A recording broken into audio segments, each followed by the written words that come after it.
হযরত মিসামে তাম্মার রাদিয়াল্লাহু তাআলা আনহু, আমরা সবাই জানি যে উনি একজন খুবই প্রসিদ্ধ এবং রাসূলুল্লাহ সাল্লাল্লাহু আলাইহি সাল্লামের একজন আস্থাভাজন সাহাবী ছিলেন। তিনি তেমনইভাবে একজন আলী আলাইহিস সালামের অত্যন্ত নিকটতম শিয়া ছিলেন। হযরত আলী আলাইহিস সালাম তাকে অনেক জ্ঞানের ভান্ডার শিক্ষা দিয়েছিলেন। মিসামে তাম্মারের একটি ছোট্ট খেজুরের দোকান ছিল। সেই খেজুরের দোকানে হযরত আলী আলাইহিস সালাম মাঝে মাঝে যেতেন, বসতেন এবং বসে হযরত মিসামে তাম্মার রাদিয়াল্লাহু তাআলা আনহুর সাথে গল্পগুজব করতেন। মানুষ অনেক আশ্চর্যান্বিত হয়ে যেত যে হযরত আলী আলাইহিস সালাম এত বড় বড় ব্যবসায়ীরা থাকতে, এত ধনী মানুষেরা থাকতেও কেন এই ছোট্ট সামান্য খেজুর বিক্রেতার পাশে বসেই কেন গল্প করে। একদিন একটা ঘটনা ঘটলো। হযরত মিসামে তাম্মার রাদিয়াল্লাহু তাআলা আনহুর কাছে যখন হযরত আলী আলাইহিস সালাম আসলেন এবং গল্পগুজব করছিলেন, তখন মিসামে তাম্মার তিনি বললেন যে, হে আমার নেতা, হে আমার মাওলা, আপনি একটু আমার দোকানে বসবেন কি? আমার একটু খুবই প্রয়োজনীয় কাজ পড়ে গেছে, আমি সেটি করেই আমি আবার চলে আসছি।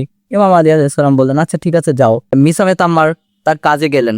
কাজ থেকে ফিরে আসলেন, তখন দেখলেন হযরত আলী আলাইহিস সালাম 4 দিরহাম মুদ্রার সমপরিমাণের খেজুর তিনি বিক্রয় করেছেন একজন ক্রেতার কাছে।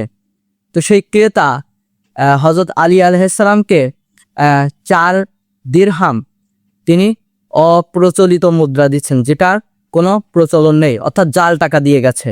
তো হযরত মিসামে তাম্মার তিনি আসার পর দেখলেন যে এই টাকা চলে না।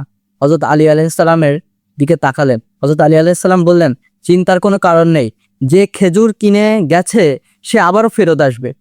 তখন হযরত মিসামে তাম্মার রাদিয়াল্লাহু তাআলা আনহু অনেক আশ্চর্যান্বিত হয়ে গেলেন যে সে তো আপনাকে ধোঁকা দেওয়ার জন্য এই কাজ করেছে, তাহলে আবার কেন ফেরত আসবে? ইমাম বললেন, অপেক্ষা করো, দেখতে পাবে।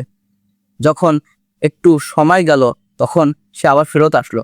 এসে ইমাম আলী আলাইহিস সালামের কাছে অভিযোগ করলো যে আপনি কি খেজুর দিয়েছেন যেটার মধ্যে পোকা এবং তিতা লাগছে?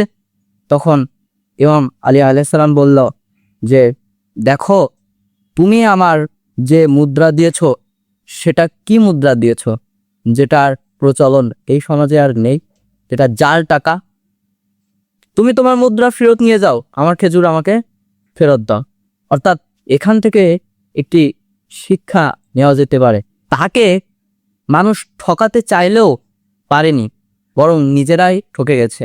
তো আজকের জামানায় যারা হযরত আলী আলাইহিস সালামকে এবং তার শিয়াকে বোকা বানানোর চেষ্টা করছে, তারা জেনে রাখুক এটা কখনোই সম্ভব না।